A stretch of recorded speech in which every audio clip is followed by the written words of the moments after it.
பெர்லிட் ஆளுங்களுக்கு ஹெல்ப் பண்ற கூலிக்காரன், போதை மருந்து வித்து எத்தனையோ பேரோட லைஃப் ஸ்பாயில் பண்ணிட்டு இருக்கிற சாடிஸ்ட். எனக்கு முக்கியமான வேலையும் தம்பியை பிடிக்கிறதும் அவனை முடிக்கிறதும் தான். ஒருவேளை அந்த ஏடி கபிலனை பத்தி சொன்னது உண்மையா இருக்குமோ? அப்படி மட்டும் இருந்தா இத நாம எப்படி ஹேண்டில் பண்றது? உண்மையிலேயே கபிலன் பெரிய தப்பெல்லாம் பண்ணிருக்கானா? வர்மாவுக்கு கபிலன் எப்படி அறிமுகமாயிருப்பான்? இல்ல இல்ல, இந்த விஷயத்துல தெளிவா தெரிஞ்சுக்காம நானே முடிவெடுக்க முடியாது. சரி, அந்த ஏடிக்கே கால் பண்ணி பார்க்கலாம்.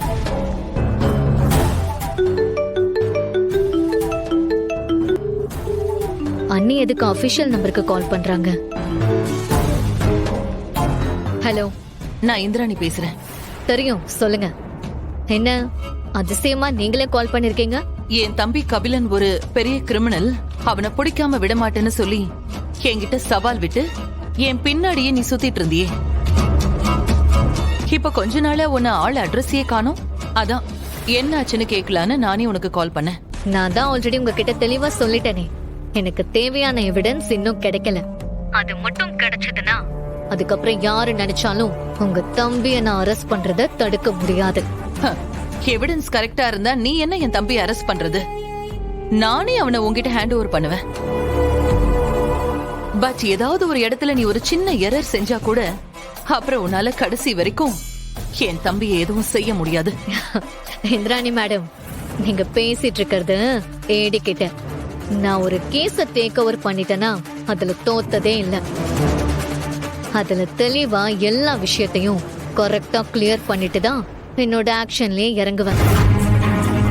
ஆனா நீங்க கவலைப்படாதீங்க, ப்ராப்பர் எவிடன்ஸ் கிடைக்கிற வரைக்கும் உங்க தம்பிய நான் எதுவும் செய்ய மாட்டேன். அப்போ உன்னோட ப்ரெடிக்ஷன் 100% கரெக்ட்னு நீ சொல்ற?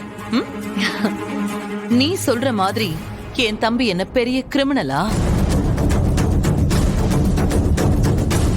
இது என்னோட ப்ரெடிக்ஷன் இல்ல, டிக்ளரேஷன். உங்க தம்பி கிரிமினல் தான். அத கூடிய சீக்கிரம் நீங்களும் தெரிஞ்சுப்பீங்க. சரி, இன்னும் எத்தனை நாளைக்கு நீ இப்படி சொல்லிட்டு இருப்ப? எல்லாத்துக்கும் டைம் லைன் ஒண்ணு இருக்குல்ல? அதே மாதிரி என் தம்பி விஷயத்திலையும் ஒரு டைம் லைன் செட் பண்ணிட்டு அதுக்குள்ள முடிஞ்சா என் தம்பிய பத்தின எவிடன்ஸோட நீ என்ன வந்து மீட் பண்ணு. ஓகே, ரெடியா இருங்க. கூடிய சீக்கிரமே நான் எவிடன்ஸோட வரேன். All the best. அண்ணி எதுக்கு அவங்களா போன் பண்ணி பேசு?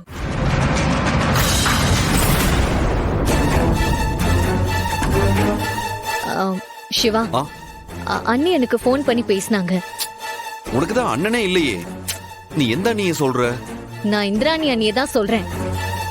என்ன இல்லி குழப்பற? அக்கா இங்க தானே இருக்காங்க, இங்க இருந்துட்டு உனக்கு எதுக்கு கால் பண்ணி பேச போறாங்க? ஷோ சிவா, என்ன முழுசா சொல்ல விடுங்க. இந்திராணி அண்ணி ஏடிக்கு கால் பண்ணாங்க, இப்ப புரியுதா? முதல்ல இப்படி தெளிவா சொல்ல வேண்டியதானே? சரி சொல்லு, எதுக்காக அவங்க உனக்கு கால் பண்ணாங்க? வேற எதுக்கு கால் பண்ணுவாங்க? கபிலனை பத்தி தான் பேசணும். ஓ, நான் ஏத்தி விட்டதுக்கான ரியாக்ஷன் உனக்கு கால் வந்திருக்கா? ஆமா சிவா, அன்னைக்கு கபிலன் மேல லைட்டா டவுட் வந்துருச்சு. இப்ப அத கன்ஃபார்ம் பண்ணதா அவங்களா கால் பண்ணி பேசினாங்க. சரி, அவங்க உன்கிட்ட என்ன கேட்டாங்க? அதுக்கு நீ என்ன சொன்ன? பெருசா எதுவும் கேட்கல, வழக்கம் போல கெத்தா தான் பேசினாங்க. ஆனா அவங்களுக்கு உள்ளுக்குள்ள கபிலன் மேல இருக்கிற டவுட் அதிகமாயிடுச்சுன்னு மட்டும் நல்லா தெரியுது. அதனாலதான் அவங்களே கபிலனை பத்தி எவிடன்ஸோட வந்து மீட் பண்ண சொல்லிருக்காங்க.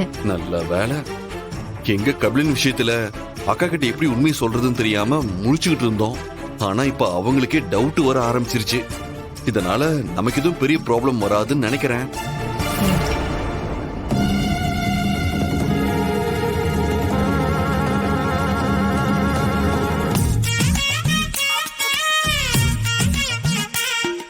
ஆனா எப்படி இருந்தாலும் கபிலனை பத்தின உண்மை தெரிஞ்சா அண்ணியோட மனசு கஷ்டப்படதானே செய்யும். அதுக்கு என்ன பண்றது? என்னைக்காவது ஒரு நாள் உண்மை வெளியே வந்துதானே ஆகணும். அதெல்லாம் முதல்ல அக்காவுக்கு கஷ்டமா தான் இருக்கும், அப்புறமா அவங்களே ரியாலிட்டியை அக்செப்ட் பண்ணிப்பாங்க. அதை விட கபிலன் உண்மையை ஒத்துக்கிட்டு அவனா வந்து அன்னிக்கிட்ட மன்னிப்பு கேட்டானா அண்ணியோட மனசு கொஞ்சமாவது ரிலாக்ஸ் ஆகும்ல. நீ சொல்றதும் கரெக்ட் தான். எதுக்கு நீ இப்ப போனை வாங்கின? பின்ன நான் எவ்வளவு சீரியஸான விஷயம் பேசிட்டு இருக்கேன், நீங்க போனை பாத்துட்டு இருக்கீங்க. மெசேஜ் வந்துச்சு, அதுக்கு நான் ரிப்ளை பண்ணிட்டு இருந்தேன். இது ஒரு தப்பா? யாரு? அந்த ரேஷ்மா தானே, அவதான் இப்படி நேரங்காலம் தெரியாம டிஸ்டர்ப் பண்ணிட்டு இருப்பா. வர வர நீங்க பண்றது எதுவும் சரியில்லை. ஒழுக்கமா தானே இருந்தீங்க, இப்ப என்னாச்சு உங்களுக்கு? ஐலி, அப்படி நான் என்ன தப்பு பண்ணிட்டேன்? ஆமா, அன்னைக்கு என்னன்னா பெட்ஷீட்டை போத்திக்கிட்டு அவ கூட சாட் பண்ணிட்டு இருந்தீங்க. கண்ட நேரத்துல போனை தூக்கிட்டு தனியா போய் பேசிட்டு இருந்தீங்க.